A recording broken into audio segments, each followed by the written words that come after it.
Eu nasci aqui em Carviçais, de uma família pobre, que era o que existia mais naquele tempo.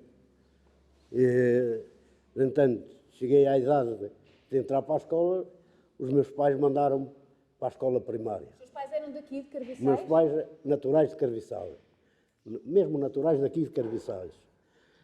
No entanto, fui para a escola, fiz a 4ª classe, aos 10 anos e meio, ainda não tinha 11 anos completos, a 22 de julho de 1947, que eu fiz o exame da 4ª classe.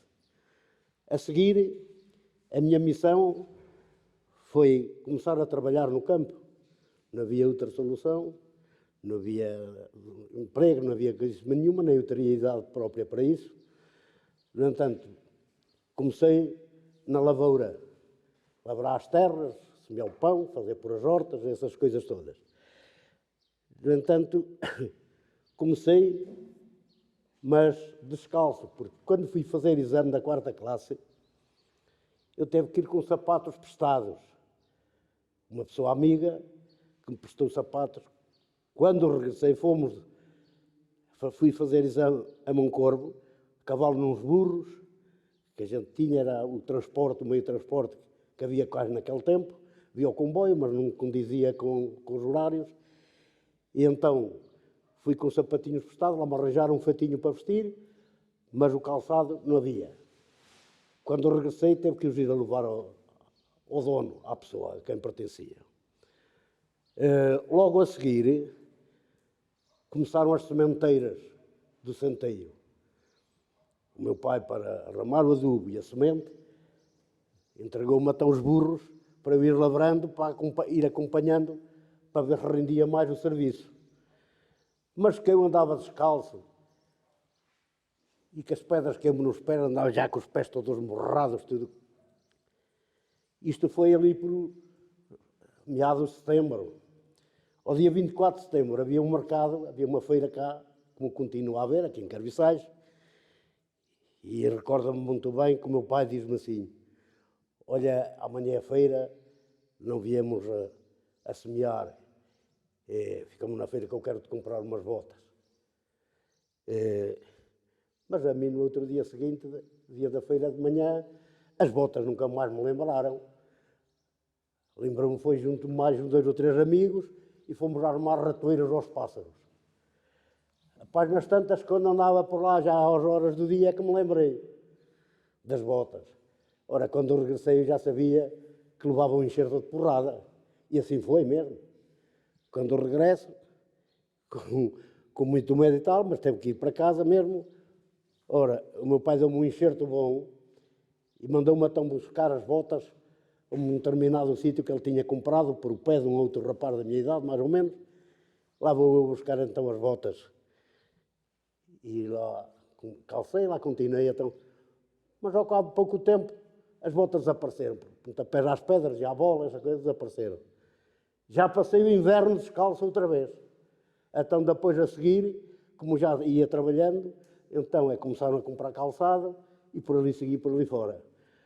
Porque comecei logo muito novo a trabalhar no campo, porque a vida estava muito má. E então a minha mãe e o meu pai trabalhavam num forno que naquele tempo os fornos aqui coziam para o povo todo. Havia aí uma série deles e depois não havia ordenados, não havia nada. Era com o próprio pão que a freguesa cozia, fazia um pão maior, davam-lhe o nome de poia. E era essa poia que ficava para a mulher que tratava do forno. O homem, o marido ou outra pessoa acartavam a lenha com cavalo, com gestas em geral, para aquecer o forno e depois a divisão era feita, o rendimento do forno era feito em 4 partes, porque em geral era assim: o forneiro e a forneira, o dono do forno e o dono do animal, do cavalo com que se acartava a lenha. Então era dividido, havia 4 freguesas, era um pão para cada um. E o meu pai dizia que ele tentou ir para um forno, meter-se num forno, como ele dizia, meti-me num forno para os meus filhos não passarem fome. Porque Na classe pobre, quem tivesse essa missão num forno, o marido ou a mulher ou isso, tinha sempre pãozinho em casa. E havendo pão já não havia fome na casa de um pobre. E eu comecei então muito novo a trabalhar. Pois o meu pai, para ganhar alguma jeira, como a gente chama, para ganhar alguma geirinha mais assim, lá tinha que o Cássio ir a labrar sem poder, com os burros podres, como costuma dizer, que ainda tinham menos força do que eu. Olha, menina, cheguei a trabalhar, a labrar para ir num sítio, passei trabalhos da minha vida. Eu tinha para alguns 12 anos, ou 13. Os burros, aquilo é encostado, que é assim deste, encosta de ladeira mesmo. Os burros a puxar não tinham força nenhuma, que é um para cima do outro. Eu não sabia o que havia a fazer. Mas, enfim, foi-se levando aquilo aos tombos, até que, claro, a pessoa vai desenvolvendo e depois começou-se a retificar, começou-se a arranjar uns animais melhores e tal, e a vida seguiu assim por aí fora. As terras eram alugadas, arrendadas, como a gente diz. Arrendava-se uma terra, aquilo, em terras de centeio, assim mais coisas, regulava. Os alqueires que levava de semente eram os alqueires que a gente dava de renda. Por exemplo, o terreno levava aí uma média de 15 alqueires. Estes 15 alqueires, a gente também os pagava de renda mais ou menos isso. E quando eram terras aqui, nesta área, aqui, isto é nas encostas, quando eram terras aqui nesta área já era diferente. Porque já eram terras que davam trigo e feijão, já era muito mais cara a renda do que isso. A minha família não tinha terra, não tinha nada. Nós não tínhamos um terreno de onde cair mortos, como costuma dizer. Não tínhamos absolutamente nada desta vida. Porque não dava. O matar a fome já era muito. O pobre que passasse sem passar fome, dava-se por feliz na vida. E era o que nos acontecia a muitos pobres cá, era isso. E os animais que tinha esses burros? Os animais eram dois burrinhos. Eram de quem? Isso eram da gente. Com um carro curto. Depois a gente, claro, semeava, tinha aquelas hortas para arranjar comer para eles e coisa. Pronto, lá se passava assim. E eram então para cartar a lenha. Porque eu comecei logo apenas a sair da escola, eu comecei a ir à lenha. A lenha não havia fogão, não havia nada de coisa. Era tudo aquelas panelas de ferro ao lume, à lareira, que se fazia o comer. E então, para fazer o comer, os pobres não tinham árvores para cortar, nem coisa nenhuma. Tínhamos que ir às estevas e às gestas. Eu cheguei a ir daqui, de onde é que é a barragem que fizeram do Sabore, além, onde é que era o Santo Antão, eu cheguei lá a ir com um macho a carregá-lo de lenha para trazer para aqui. Cheguei a fazer isso. Quanto tempo é que demorava a fazer esse... Era 2 horas, pelo menos, para cada lado. O animal, ou para lá 2 horas, ou para cá o animal carregado outras 2 horas. E eu a diversos sítios, assim, longínquos, como era aquele sítio. Mas não havia outra solução. E então havia cá mesmo mulheres e raparigas novas que iam lá à terra de Morra buscar um feixinho à cabeça, um feixinho de lenha, que não tinham animais, tinham que se carregar a elas próprias.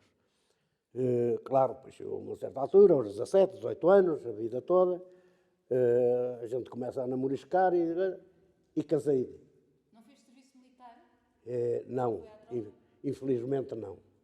Infelizmente teve um fracasso logo na vida, tinha 15 anos e fiquei sem uma vista, por causa de uma brincadeira de miúdas, a coisa toda.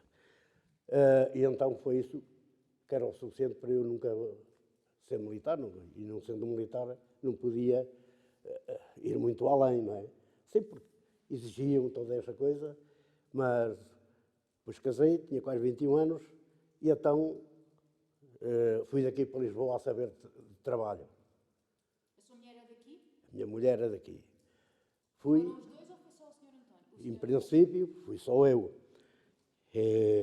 Eu casei em 57, a 10 de agosto, a 10 de outubro de 57, e fui depois, a 10 de abril de 59, que fui para Lisboa.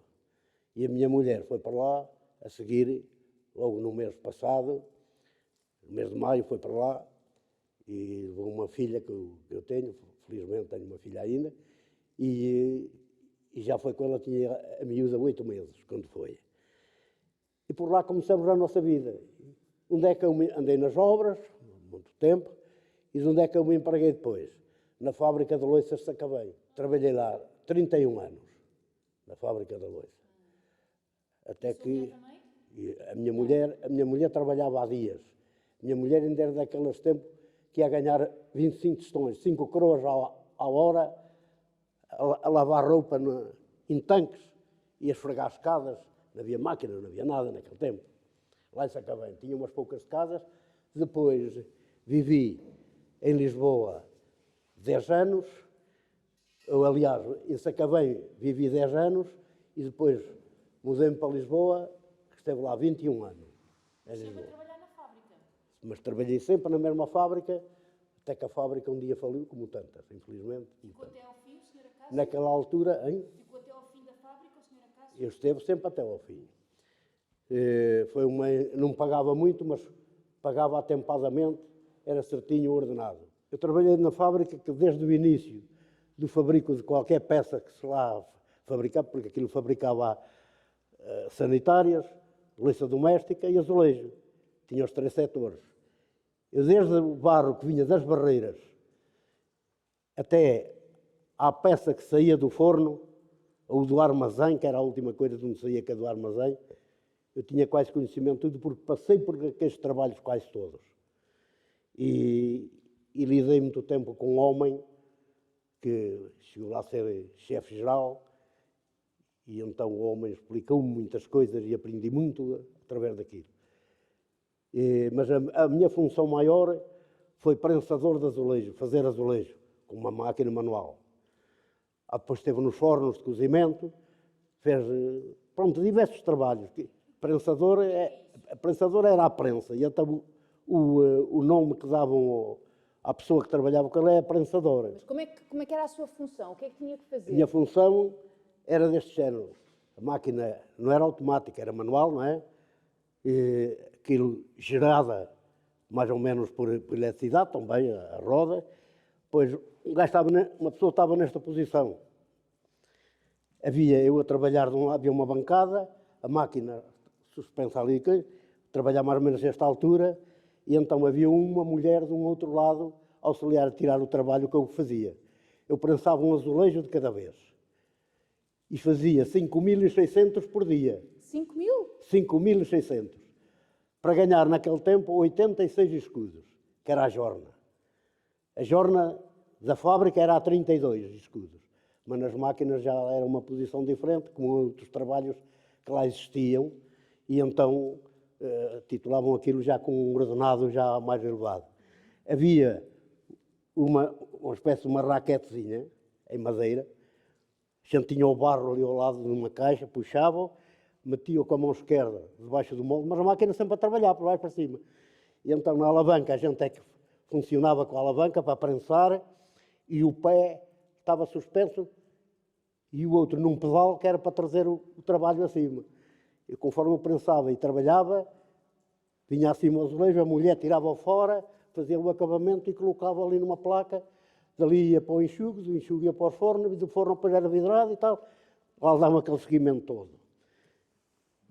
Trabalhei aí 7 ou 8 anos, com depois diversos serviços por lá, que era preciso, depois o setor até acabou por distribuíram as pessoas por diversos sítios, depois era de onde precisavam a pessoa mais, depois teve ultimamente também nos fornos de cozimento, fornos elétricos, diversos serviços, por lá passei. Eu todas as tarefas que desempenhava fazia-as com gosto, e todo o trabalho que é feito com gosto sai sempre bem feito.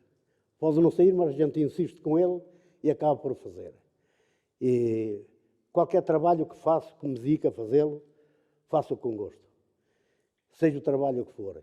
De lá, eu quando daqui fui, claro, trabalhava no campo, que a minha missão era essa, e quando regressei, continuei, arranjei um bocadinho de terreno por aí e tal, e tenho mantido assim por aí. Conhecia alguém lá na fábrica? Conhecia. Já conhecia lá uma pessoa, que era lá a tal pessoa que eu indiquei, e foi ele que me arranjou depois entrar lá para a fábrica. Mas naquele tempo, que eu fui para lá em abril, e só em setembro é que eu entrei para a fábrica. O resto do tempo andei nas obras lá, porque não aceitavam pessoal. Naquele tempo não metiam pessoal. Depois, mais tarde até ofereciam trabalho, tanto é que a fábrica, depois deu-me lá a fábrica, antigamente, tinha uma equipa de futebol, pertencente à FNAT. Mas depois, por qualquer meio, acabou com isso. Mas as instalações ficaram lá. E então, houve quem teve a iniciativa de apresentar lá isso na fábrica, que se arranjar pessoal e as instalações servirem para as pessoas lá ficarem. E assim foi. Eu fui incumbido de vir aqui a Carviçais e chamei aqui muita pessoa para ir para lá, rapazes novos, que ainda não havia imigração naquele tempo. Porque isto foi aí em 63, 64, e a imigração depois já começou mais tarde. No entanto, Por acaso nunca pensou em emigrar? Nunca pensou em emigrar? pensei lá, uma ocasião lá na fábrica, pensei em emigrar, mas nessa altura vivia eu lá neste determinado sítio que não pagava a renda de casa e já tinha 2 filhos. E depois ainda dei um adiantamento de dinheiro a um passador, como era naquele tempo, tinha que se dar, não é? Mas lá em Sacavém ou... Lá em Sacavém, porque quando começou a imigração, quando eu fui daqui não havia ninguém ainda a emigrar. O primeiro que emigrou daqui de Carviçais, 2 pessoas, foi em 62. E eu tinha ido em 59, o que as pessoas deslocavam-se era para Lisboa, que era onde é que se encontrava trabalho. Como eu, foram tantos para lá. Depois, então, lá, é como juntamos uma malta deles. E havia um tipo que passava às pessoas assim, assalto. E exigiu uma certa quantia, e eu ainda dei, não foi assim muito dinheiro, mas ainda dei algum dinheiro, para depois arranjar a coisa para avalar. Só que comecei a pensar, digo eu, então vou para lá, para a França, que era para onde é que se ia. Vou para a França, vou fazer vida de maltês. Sim, eu posso trabalhar, posso ganhar dinheiro, mas o que eu vou ferrar, tenho que mandar para a mulher e para os filhos cá viverem. E eu acabo por ter que lavar a roupa, lavar a louça, fazer o comer, fazer uma vida de maltês. Então, como já tinha a vida mais ou menos assim, começar meio equilibrada, eu então desisti, perdi o dinheiro, desisti. E parte dessa malta que foi, alguns tornaram a regressar, tornaram a vir embora, porque se não deram lá. Saiu muita gente daqui de Carviçais? Daqui saiu muita gente. Saiu e muita gente ainda está por lá. Por lá se radicaram, constituíram lá as suas famílias. Ao Brasil? Não, naquele tempo não. O Brasil tinha sido antes. Foi ali por os anos 50. Daqui foram diversas pessoas para o Brasil, nos anos 50. Mas depois, a partir de 62, houve 2 pessoas daqui que foram para lá. Mas a partir desses, ainda esteve assim um tempo sem. Depois, então, passado aí coisa de 2 anos, começou aqui a leva a ir, depois uns chamavam os outros e entusiasmavam-se uns com os outros. Iam com carta de chamada ou iam... Não, ia tudo a salto. Olha, por estes montes fora, alguns sítios, em alguns bocados iriam de transporte, noutros já não podiam passar de transporte. Sabe onde é que passavam? Onde é que era aqui o sítio? Era aqui para os lados de Miranda. Aqui para cima, na raia, por aqui, por esta zona é que eles passavam. Mas daqui, deste redondez aqui, por exemplo, do Conselho de Moncorro, não é? Mas tinham que atravessar o rio, ou não? Aqui, por ali. Sim. Acho que não. Não, aquilo Passavam, é a raia seca. Porque aqui houve aí aldeias que ficaram desertas mesmo. E se forem ver, ficaram cá as mulheres. As mulheres é que, depois alguns mandaram-nas ir, outras por cá ficaram e vieram eles lá, arranjaram as suas casinhas, o seu meio de vida para ir vivendo cá. Eu depois regressei, quando a fábrica chegou ao ponto que não funcionar, não é? Deram mesmo como falida, e nessa altura entrei à fábrica, estava em débito com muitos operários, porque chegou uma determinada altura em que a fábrica não pagava o ordenado completo. Passava um vale, eu, por exemplo, ganhava, naquele tempo, ganhava 60 contos. Passava um vale de 20 no fim do mês. Em vez de dar os 60, passava um vale aí de 20. Depois, passado 15 dias, podiam dar outros 20. Depois ainda lá ficavam outros 20. Chegava ao fim do mês, ia para crédito. Conta acreditada e passava um vale já de outro. Aquilo foi acumulando, acumulando, e chegou só, quando a fábrica faliu, o sindicato interveio nessa coisa, todas as dívidas que havia, porque a fábrica depois vendeu uns terrenos. E ao vender este terreno recolheu dinheiro. E com este dinheiro pagaram aos trabalhadores a quem devia. A mim pagaram-me como deviam. Na altura não pensou em ir para outra fábrica? Não, porque eu já não me sentia com idade. Nessa altura eu tinha 53 anos. E eu sabia que com 53 anos ninguém me dava trabalho. Só nas obras. E eu já não estava para ir para as obras naquele tempo. E não era, tinha arranjado aqui, com grande esforço, mais a mulher, já tinha arranjado aqui um buraquinho de uma casa para meter. E então eu disse para a mulher, olha, vamos embora para a terra e alguma coisa a gente há de resolver. Aqui é que não vale a pena estar, porque eu não, para ir para as obras não vou. E lá sempre se fará por umas batatas ou umas coisas assim. E assim foi. A sua formação foi toda na fábrica ou chegou a ir para alguma escola? Não, algum era sítio na própria fora? fábrica. Tudo na fábrica. Nos próprios trabalhos é que a gente fazia a formação.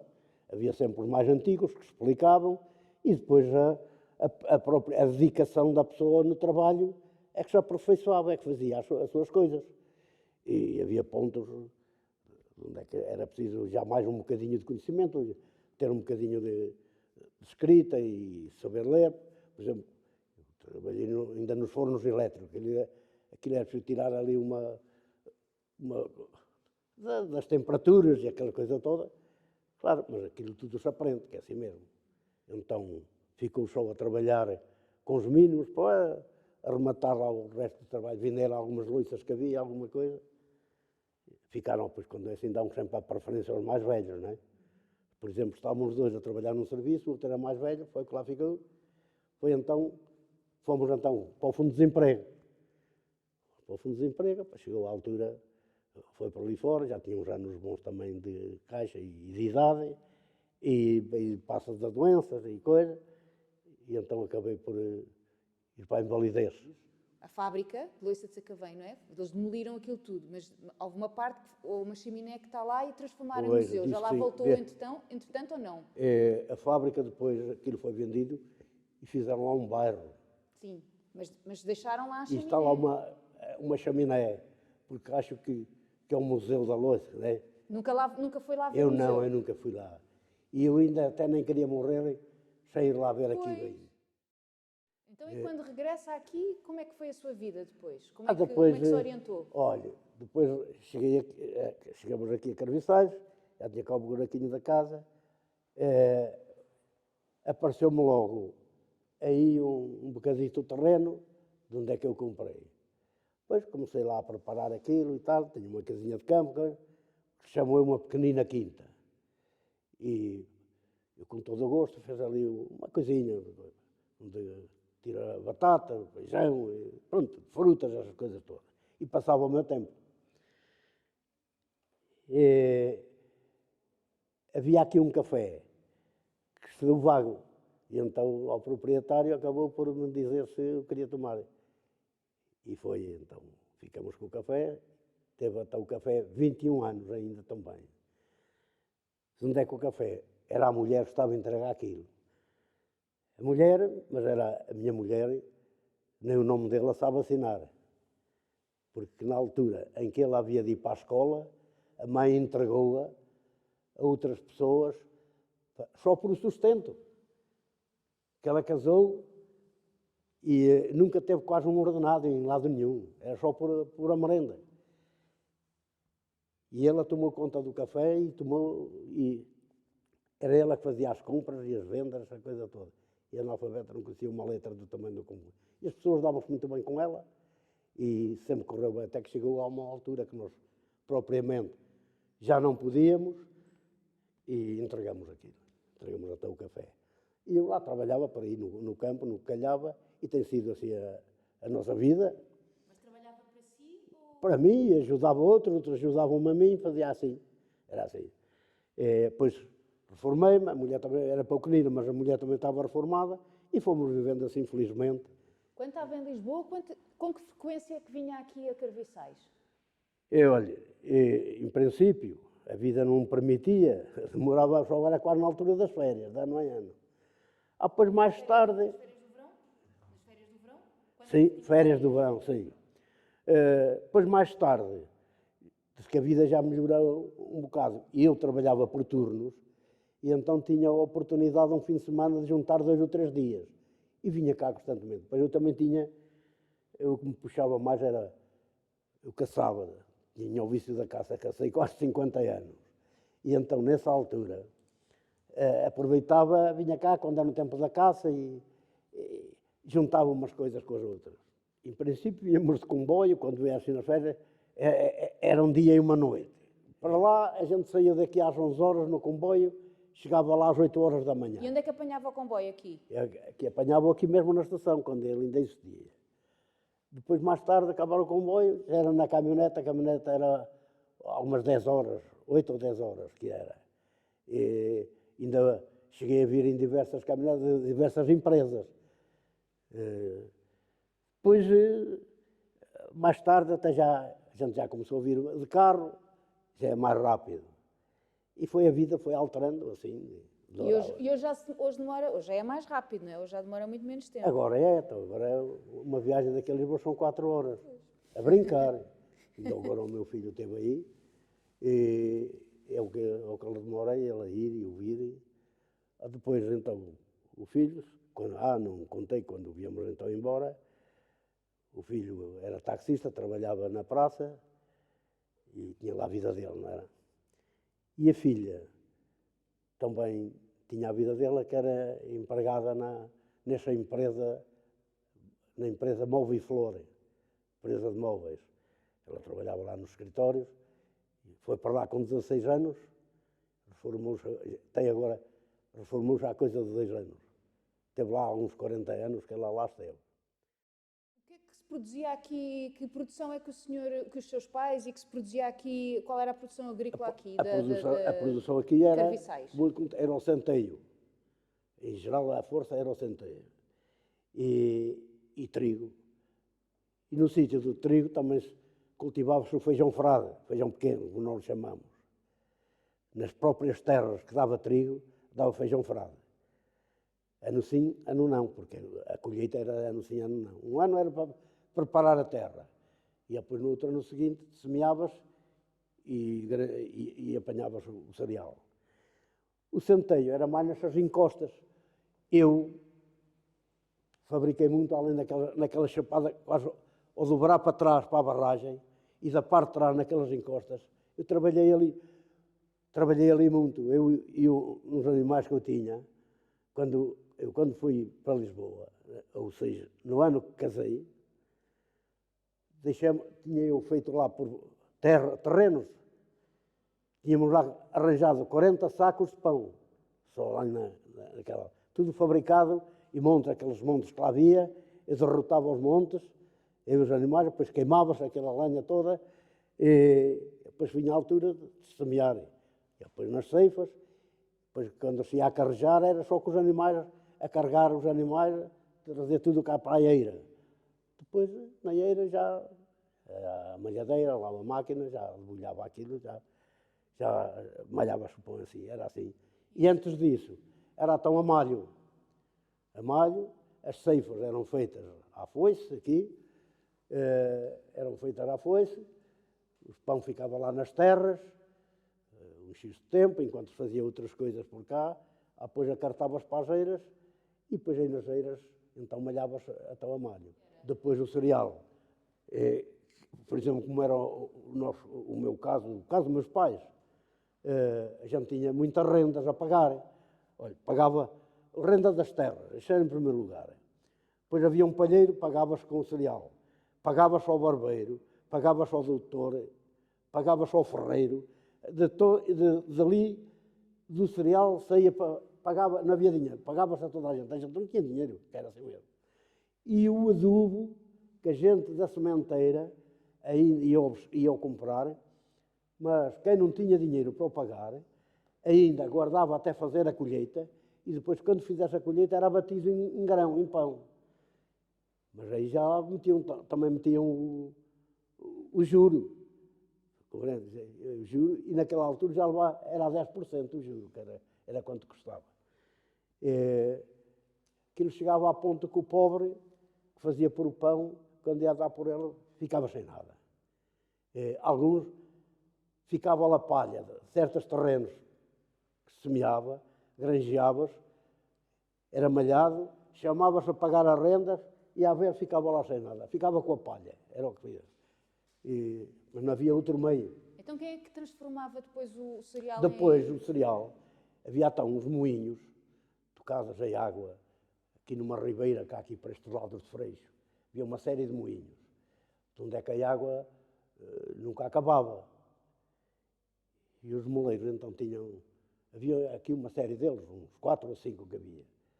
Tinham os machos, carregavam-nos aqui de pão. Ó, Sr. Fulano, preciso mandar um saco de pão ao moinho. Amanhã preciso mandar um saco de pão ao moinho. Eles carregavam os machos, levavam, moíam, traziam já a farinha. Lá faziam a maquia deles, cobravam-se lá eles, lá à maneira que ninguém sabia, porque eles é que faziam aquele serviço lá. E depois iam então ao forno a pedir para cozer. Como a minha mãe era forneira, iam lá, como a minha mãe havia aí mais, mas a minha mãe, como era forneira, trabalhou alguns 18 anos no forno. Uma irmã minha que está ali, teve que ela ir a fugir a casa a ter essa minha irmã, e andava carregada com um tabuleiro que botavam 7 e 8 pães em massa. Tinha que ir lá embaixo, por exemplo, à laje a buscar um tabuleiro de pão para aqui para o forno. Porque um tabuleiro competia à forneira. O resto era a dona que o trazia. E ela mesmo já assim, carregada daquela maneira, ainda conseguia fazer aquele trabalho. E depois, iam lá, estão à porta a pedir, olha, Maria, olha, eu precisava de cozer amanhã. Olha, estás em primeira. Primeira era a primeira que ia a pedir, aquilo era por série. Depois juntava 3 ou 4. Pois era assim. Às tantas, eles amassavam, desculpa, um estava leve, ele acendia o forno e tal, preparavam, dali a coisa, mandava amassar outra a seguir. Enquanto amassava, cozia outro pão.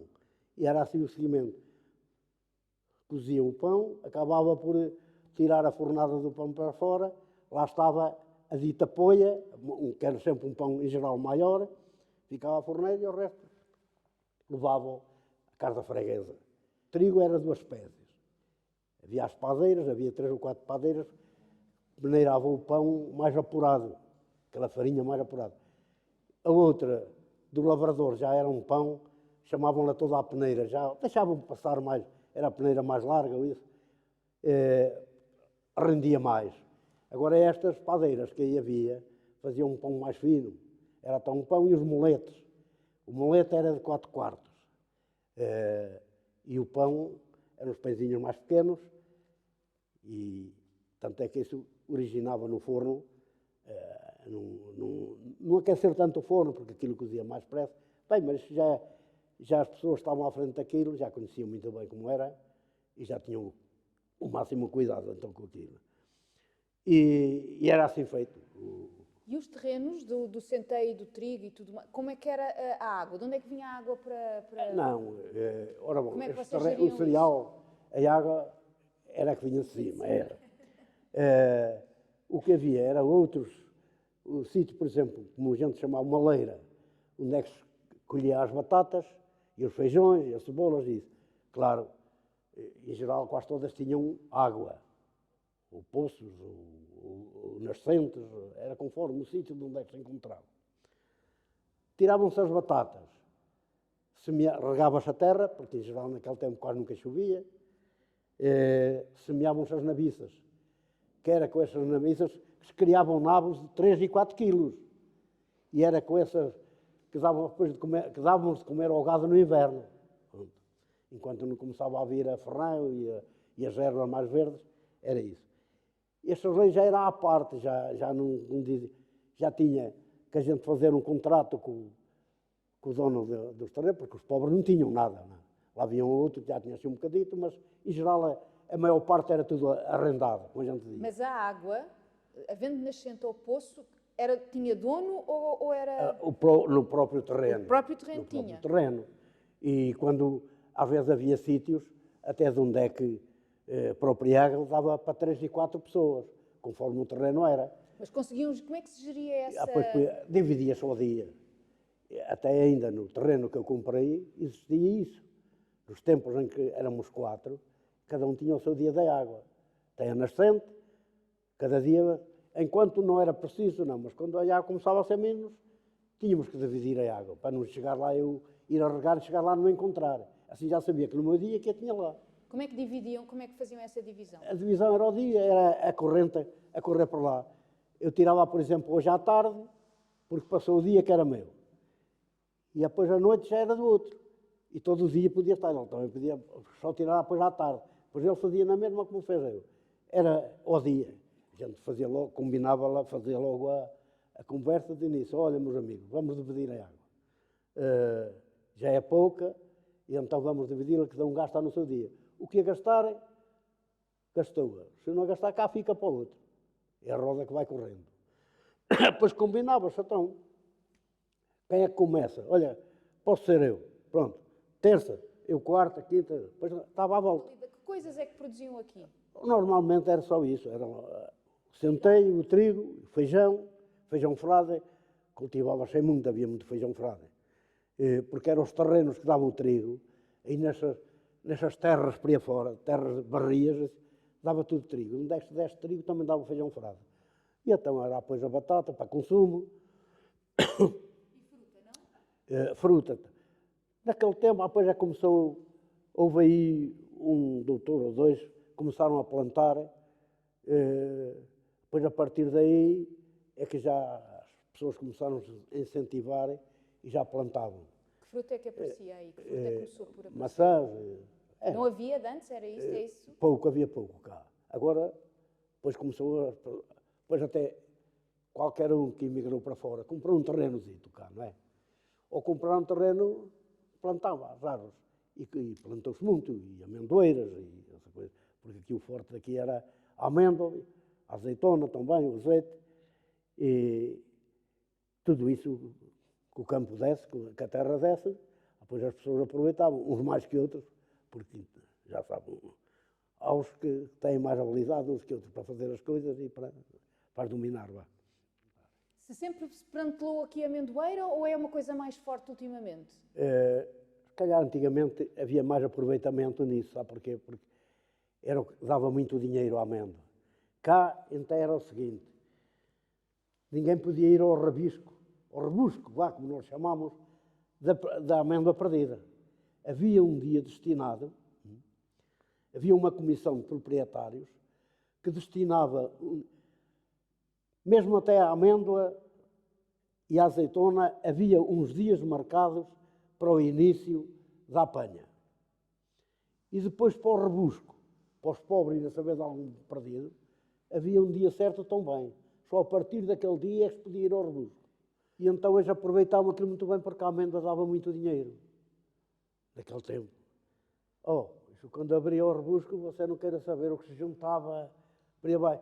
Uma pessoa a apanhar uma pouquinho de amêndoa, depois partia aquela miola, vendia, eram uns tostõezinhos que apareciam sempre. Mas era para venda, não era para consumo? Não, consumo. Era para vender? Ela nem se comia para se poder vender. Porque era mesmo valiosa. Era. Depois cá era o seguinte, cá era tudo em miola que era vendida, não vendiam como agora. Depois os proprietários colhiam muita amêndoa. Havia os cá que colhiam muita amêndoa mesmo. Então, quando era ali por o fim do verão, partiam a amêndoa. Juntava-se muita malta, mas é tudo de borla, tudo à moaca. Ninguém pagava nada por partir a amêndoa. Por exemplo, numa casa, estendiam ali umas tábuas com umas pedras em cima, com os bancos, e ali estava a malta, novos em geral, para lá a cantarolar, e só estávamos lá 2 ou 3 horas a partir amêndoa, e só no último dia, quando se acabava, é que davam os filhosos, chamavam os filhosos. O que é isso, Os filhosos, sim, davam umas sardinhas fritas, o essencial, os filhosos chamavam era as bolas de azeite que fazem na frigideira, aquela massa frita, com açúcar e tal. Lá davam um bocado de bacalhau frito, umas sardinhas, e depois as bolas ao fim. Para dar aquilo tudo, a malta ia para lá só por causa dos bailaricos, aquela que se juntava ali a gente, e eles acabavam, o proprietário acabava por ter a amêndoa partida sem gastar nada. Rapazes novos, raparigas, já iam para lá a partida, ora, aquele dia então aquilo ninguém perdoava, já se sabe. Havia casamentos a sair dali, dessas dias? Também, e depois já iam para lá já namorados, que se namoravam, já iam para lá, não é? Mas não deixa de dizer que se calhar alguns casamentos saíram desse sítio, outros assim. A respeito dos casamentos, nós temos aqui um sítio que devem conhecer, chamamos a Fonte do Gil, que era a Fonte dos Namorados, ali a Fonte do Gil. As raparigas iam à fonte porque não havia cá água canalizada. Unicamente estava aquela bica da praça. Mas para levar a água ali da bica da praça, aquilo era à vez. As mulheres iam ali, levavam um cântaro, ou 2, o máximo era 2 cântaros. E tinha que chegar lá, qual é a última? E então eram todas umas atrás das outras ali à vez. Chegavam a estar cântaros a guardar a vez lá, às horas. E às vezes as pessoas tinham que ir embora, deixavam os cântaros a guardar a vez. Outras não queriam, iam lá embaixo, estão à Fonte do Gil, porque na Fonte do Gil havia 2 canos ali a correr. As raparigas novas não estavam ali nunca à espera da água. Queriam para baixo porque era onde é que se arranjavam os namoros. Olha, chegou a acontecer, comigo chegou a acontecer, com diversos. A rapariga vinha com o cântaro à cabeça, o rapaz vinha, acompanhava, chegavam certo. Quase todos tinham lá um ponto certo para parar.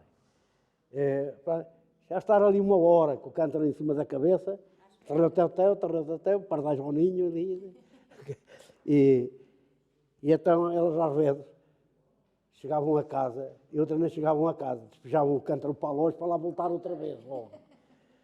E então havia lá um largozito, naquele tempo a música era o realejo, quase todo o rapaz sabia tocar realejo. Faziam-se ali aqueles bailaricos, era o forte, era assim. O seu casamento, como é que foi? Se havia muita gente, se foi uma grande festa? No meu casamento? Sim. Ainda bem, como falei, já me esqueci essa parte. Isto foi assim, a gente pensou em casar, não é? Terminou-se o dia, uma quinta-feira. E dia 10 de outubro de 57, uma quinta-feira. E então convidamos para padrinhos, quem foi? Naquele tempo, os padrinhos não é como agora, não ofereciam nada à gente. A oferta maior que eu teve no casamento foram 50 escudos de um tio meu que me deu. Foi a oferta maior que eu teve, 50 escudos.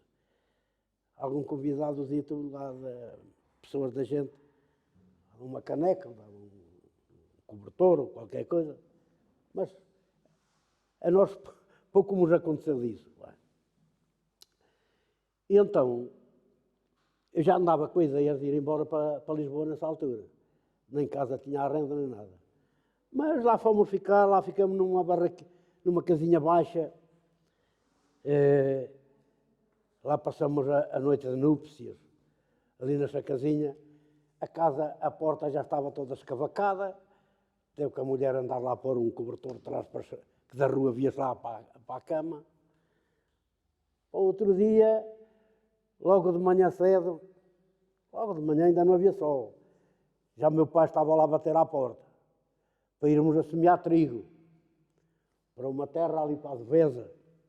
Hoje está lá a monte, que é da altura desta casa.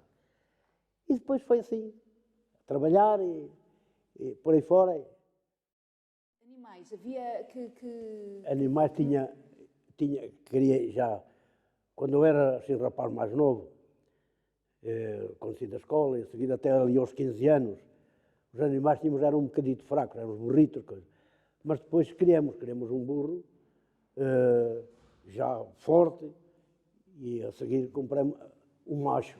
Mas era só de trabalho, não Só tinha trabalho, para, não tinha faziam criança nada. para vender.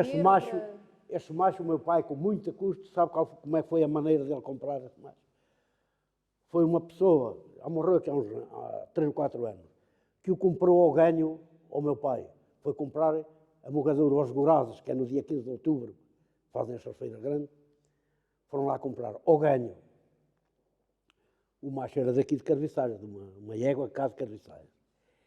E custou 1,3 conto, custou. O meu pai não tinha dinheiro, a outra pessoa pagou o macho. Ao cabo de um ano, vamos para o vender, o dinheiro que desse acima de 1.300 escudos era dividido por os dois. Foi avaliado em 1.500. Era 100 escudos de ganho para cada um. Mas o meu pai, com um caro custo, coitado, custaria-lhe bastante, mas lá conseguiu arranjar e pagou ele o macho e ficamos nós com ele. Já estava a trabalhar naquela altura. Ora, teve o macho em casa dos meus pais 30 anos. Foi quanto durou. E depois eu comecei a educá-lo, a trabalhar com ele, a educá-lo. Era um animal bom. Quando eu fui embora, tinha esse animal 7 anos. Estava na garganteira mesmo dele. Tanto é que ele trabalhava sozinho, nem precisava de companhia.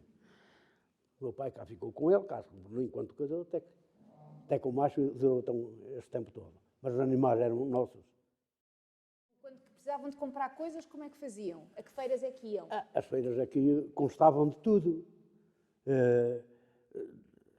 De roupas, de louça, vinham até aqueles canteiros de barro, vinham ali do Felgar, aqui a vendê-los. Pois isto é a feira, aqui o mercado embaixo. Mas havia a feira para cima dos animais. Logo ali de onde está aquela chafariz. Primeiro era a feira dos porcos. Depois a seguir era a feira das bestas, dos cavalos e burros e essa coisa toda. E depois a seguir era vacas e ovelhas e cabras, aquele campo todo, a partir do cemitério para lá, tudo aquilo é tudo cheio de gado. Ainda não existiam lá aquelas casas estão lá, nem depósito de água, nem nada. E então ali naquela lameira também se malhava lá o pão. Trazia-se para lá e depois as malhadeiras ali debulhavam o pão e a malho também se lá malhava. Mas era mais de malhadeiras. Depois de malhar, as pessoas lá cartavam as palhas para os seus palheiros e tudo. E a feira era assim constituída. Ora então, vendiam aqui, depois a fruta, quando há uma laranja, um tempo de laranja, vinham de Mazuco, com os burrinhos carregados, com uns cestos, punham ali, outros vinham de Mós. E Mós já havia assim mais fruta, também vinham para aí vender. Ninguém se deslocava a comprar nada. Nem as pessoas também não eram assim muito a comprarem muito, porque não havia dinheiro. Não havia dinheiro. A gente era quase só, vivia com o que a terra dava, propriamente. Quem cultivava, lá tinha sempre as suas coisitas. Quem não cultivava, muitas vezes, passava sem elas, que era assim mesmo. Pois o pobre lá comprava um porquinho ou dois, e ainda havia outra maneira, criá-los a meias, como nós chegamos a fazer. Comprávamos 2 porcos ao cabo de 6 meses. Era dividido ao meio. E olha, por falar nisso, eu quando fui lá para Lisboa, esteve lá em Sacavém, no tal sítio que pertencia à fábrica, foi aí que eu comecei a ver o primeiro dinheiro por minha conta. O primeiro dinheiro por minha conta foi aí que eu comecei a encontrar. Também eu tinha tanto gosto nos porcos que, sim, que sabia que aquilo que eram rentáveis, que dava dinheiro, e gastávamos lá de uma mercearia, gastamos lá 10 anos, enquanto esteve em Sacavém. Primeiro a crédito, recebia e ia a pagar a mulher. Havia abas, novamente não havia. Chegava ao fim da semana, recebia, ia lá pagar. Tinha uma caderneta, que estava tudo feito assim. E eu, como trabalhava por turnos, ia lá muito com essa zona dessa mercearia à Malveira, à Feira da Malveira. Enquanto ele se aviava, comprava lá os géneros, e dava uma volta à feira e então via aquelas manadas de leitões, assim. E eu pensava, eu bem criava 2 leitões, mas eu não tinha dinheiro para os comprar. E um dia disse, São João, você me comprasse aí 2 leitões, eu criava-os de meias. Diz o homem, disse, de meias? De meias como é isso, de meias? Ele nunca tinha. Você compra-os. E eu crio-os e ao cabo de 5 meses, aqui era 6, mas lá eles só dei 5. Ao cabo de 5 meses dividimos para os 2. Vendemos e dividimos. Isto dá dinheiro. Então não dá. Eu disse a ele, eu aqui ao cabo de 5 meses sou capaz de pôr cada um a pôr 80 a 100 quilos. Porque já tinha estudado de umas casas que a minha mulher ali trabalhava há dias. Deixavam aquele resto, aquelas coisas. E então aquilo é que era bom sim para os animais.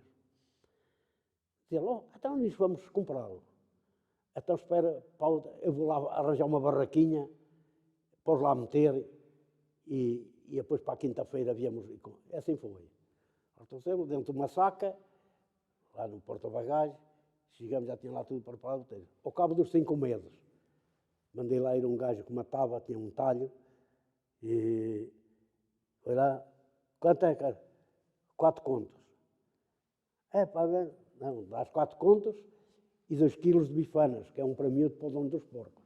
Também temos provado a carne. E assim foi. Cheguei ao pé dele, São João, aqui tem o seu dinheiro. Os porcos custaram 650 escudos, a parelha. E eu cheguei lá, ao cabo de 5 meses ele recebeu, dos 650, recebeu 2 contos. Diz ele, vamos já comprar outros. Eu assim, calma aí.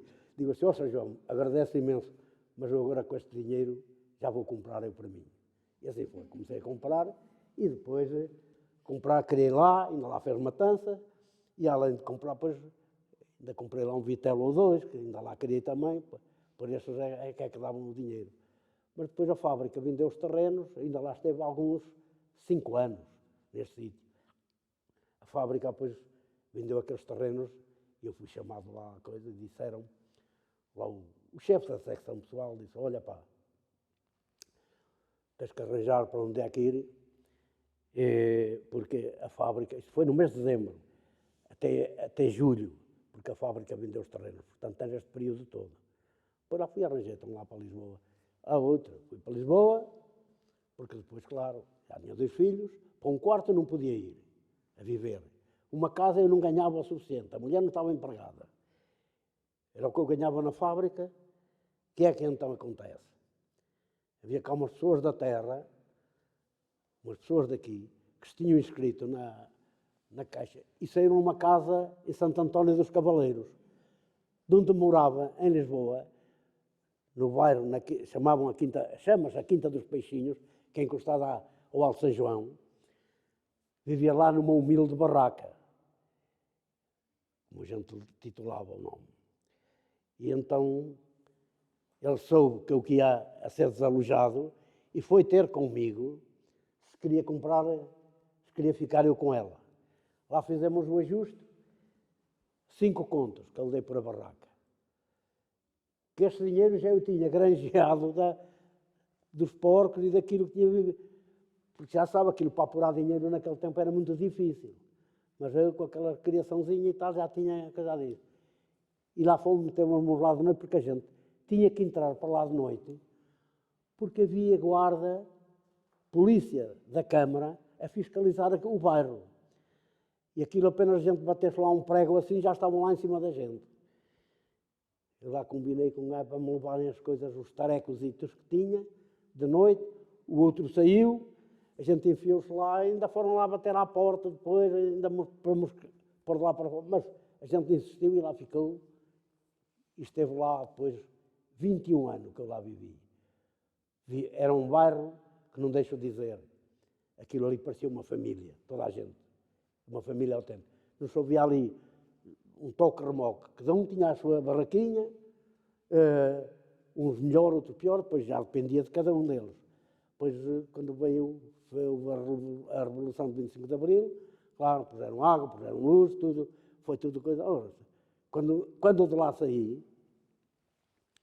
queriam-me comprar, que vim embora para aqui, teve lá 21 anos, mas depois deixei lá ficar um filho. E esse filho depois, lá a Câmara, precisou daqueles terrenos, porque eu pagava arrendar a Câmara do terreno. Todos os meses aquilo era pago. E como precisou dos terrenos, demoliu aquilo, mas deram casas, que ainda o meu filho hoje, onde vive, numa casa dada pela Câmara, com rendas mais acessíveis. Mas quando de lá saí, que vim embora, uma pessoa aproximou-se de mim e mandou-me 750 contas por a barraca. Por a barraca, como nós chamavam, mas ela já não era barraca. Ela já estava a tijolo e estava bem organizada. Tinha umas 4 ou 5 divisões, vivia ali, que aquilo era uma maravilha. Olha, tomaria a caia hoje que não subia as escadas, não precisava subir as escadas, como agora.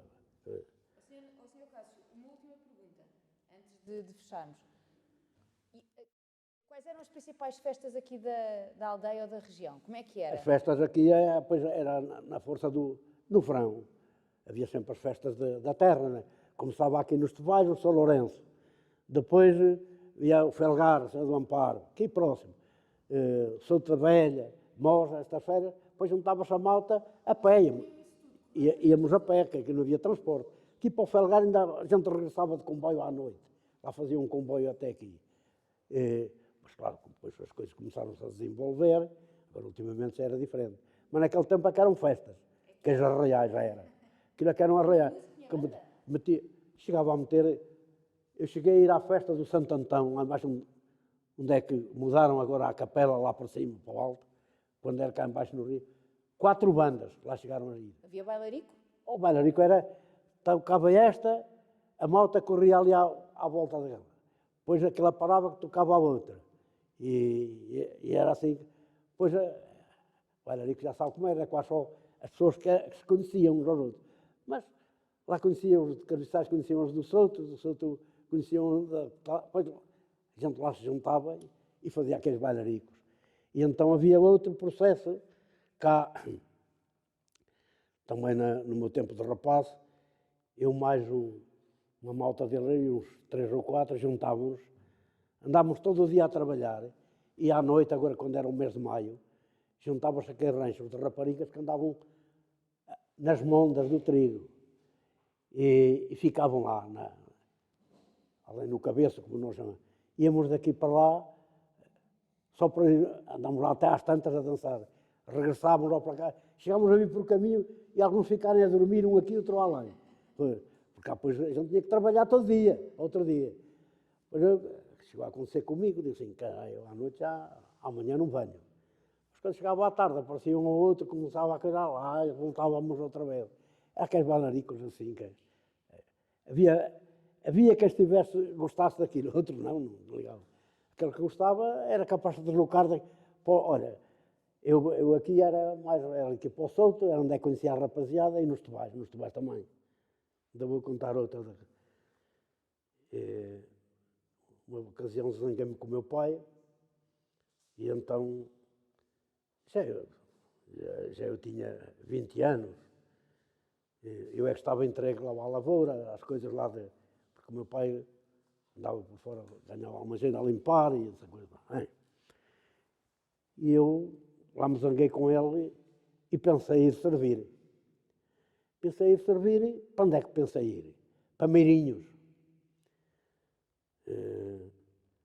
Agarro assim de manhã cedo, veste uma roupa, por cima umas calças de trabalho, outras calças melhores, uma camisa melhor e tal, e uma samarra por cima, e arranco de manhã, além direito ao cabeço, para ir então para Meirinhos. Mas depois cheguei ao cabeço e digo assim, então mas Meirinhos eu nunca esteve lá, em Meirinhos eu não conheço ninguém. Vou para os Tevais. Uma rua para baixo, soube ao Casalete, direito aos Tevais. Fez aquele trajeto todo.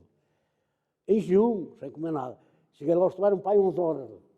Fui logo lá, a bater-me lá numa tabernita, de um senhor já de idade, e entrei dentro. Começou-me a medir assim de alto a baixo, porque poucas pessoas andavam assim por fora, não é? Só algum que andava a pedir serventeiro, para servir, como a gente chamava. Mas ele a mim lá me viu ir mais bem vestido, assim, com a samarra nova. O homem começou assim a medir de alto a baixo, e disse, então, o que é que andas a fazer? Ando a saber de patrão.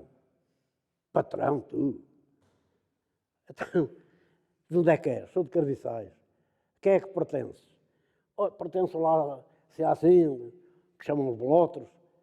Oh, o teu avô, diz-me logo ele assim, o teu avô foi criado do meu pai, foi melhor criado como o meu pai teve. Então, e andas essa vida, patrão, então, zangaste com o teu pai, está a ver? Ah, pois zanguei. Então, e quanto é que queres ganhar? Eu, então o senhor não precisa. Ah, não faz mal, mas quanto é que queres ganhar? Olha, 150 escudos por mês. E comer, já sabe, e lavar, roupa lavada. Diz ele assim, até se te derem 200 ficas. Perguntou-me o que eu sabia fazer, eu trabalhava no campo, conhecia bem o trabalho, né? Era o que ele precisava. Oh, conforme ele disse 200, eu digo assim, então isso ainda é melhor. Pronto, então vais a ficar aqui em minha casa. Diz ele, sei que é pouco tempo, que os teus pais já te vêm a buscar e não demora. E dito e feito. Então, logo esse dia disse para a mulher, prepara lá já uma roupa para o rapaz, de um filho. Prepara uma roupa para o rapaz que a gente vamos já ir. Digo assim, olha, não é preciso porque eu trago roupa de trabalho aqui por baixo. Logo a senhora diz, olha, todos dormem lá na loja das vacas. Ela não tinha vaca naquele tempo, era 2 burros. Diz, mas você não, vem aqui para este quarto que aqui está. Olha, dormi lá numa cama que nunca tinha tido, coisa igual. Uma cama boa, ali um quarto bom, que a mulher me deu. Quando estavam a trabalhar, até que lá apareceram os meus pais. Dali a pouco tempo o meu pai lá apareceu. Mas eu naquela altura disse, pode ir embora que eu não vou. Pode ir embora que eu não vou. E assim foi. Eu lá fiquei, mas lá quando um dia, quando me apeteceu, era aqui feira, vim cá à feira, ainda chegou um mês lá estar. Vim aqui à feira e lá a senhora disse assim, olha, compra-me lá 3 quilos de cabrito, mande-me por alguém, que eu sei que você que já não volta outra vez para cá. E sabe que não voltei mesmo. Foi aí que arranjei um namoro forte com a mulher. Com a minha mulher. Foi esse dia que arranjei um namoro com a minha mulher. Já vinha a coisa mais atrasada, mas foi para ali. Por aí fiquei e nem nunca mais, até fui lá receber o dinheiro. Mas logo a seguir, no dia 10 de maio, encontrei-me com um homem lá, com o dono lá da Tijoaquim, e disse assim, olha rapaz, tens aqui o dinheiro, pagou então nem sequer até vou lá um mês, não faz mal, mas tens aqui o mês do dinheiro. E deu-me até Pronto, depois comecei a amar a mulher, a namoriscar, até que a coisa seguiu para a frente e foi a vida, foi andando assim. Porquê que se chama São Pedro? Eu chamo-me São Pedro porque herdei uma herança do meu falecido pai. A ele nunca ninguém lhe deixou nada porque não havia. Mas foi o que ele fez a nós próprios. Mas encheu-me sempre a barriguinha, que nunca conhecemos o que era fome. E no tempo da minha criação, quando andavam na escola, os professores cá pediam aos lavradores pão, chegavam à mulher do lavrador, davam um pão e depois cortavam às fatias e davam aos alunos na escola, aos mais necessitados. E eu, felizmente, e havendo o pão, já não havia fome. E eu, felizmente, nunca foi preciso isso. O professor nunca me deu pão que não era preciso. Senão também recebia como os outros. Sim. E foi o meu pai me deixou. E deixou-me o nome dele com muito gosto. O meu pai foi alcunhado por São Pedro. Porque disse, pois ele contou-me, mais que uma vez, ele em rapaz namorou com uma rapariga, que a rapariga no crescimento dela era muito ruim, como a gente chamava, travessa. E chamavam-lhe o diabo sem rabo, por alcunha. Depois cresceu, ela modificou-se, já sabe. O meu pai namoriscava com ela e os outros da idade dela, com ela. Olha, aí namoras com ela, namoras com o diabo sem rabo. Ele é o diabo sem rabo, tu queres bom é São Pedro. São Pedro, até a minha mãe, não chamava, meu pai era Manuel, mas ninguém chamava Manuel. Até a minha mãe era só São Pedro, São Pedro. E eu, como é o único filho, Tenho mais irmãos, olha, por acaso tenho aqui uma fotografia tirada há 70 anos. Eu, toda a nossa família, que eu tenho cuidado de trazer, porque o Chico diz-me, se tiver lá uma fotografia antiga, digo assim, tenho uma de grandes recordações. E tenho aí. Pois, como estava contado, o meu pai, a alcunha dele veio de São Pedro, e a mim, a Cássio, São Pedro me ficou. E outros me chamam São Pedro, e mesmo até lá, de onde eu trabalhava na fábrica, mesmo eu usei lá o nome, aquelas mulheres, trabalhavam lá, havia lá uma série de mulheres, pronto, e depois eram muito reinadias, a coisa toda, já sabe, assim, nos trabalhos sempre ali permanente, diária, a gente há sempre excesso de confiança, uma coisa. Eu mesmo dei o nome por São Pedro, só era porque era tratado por São Pedro. Foi daí que veio a alcunha.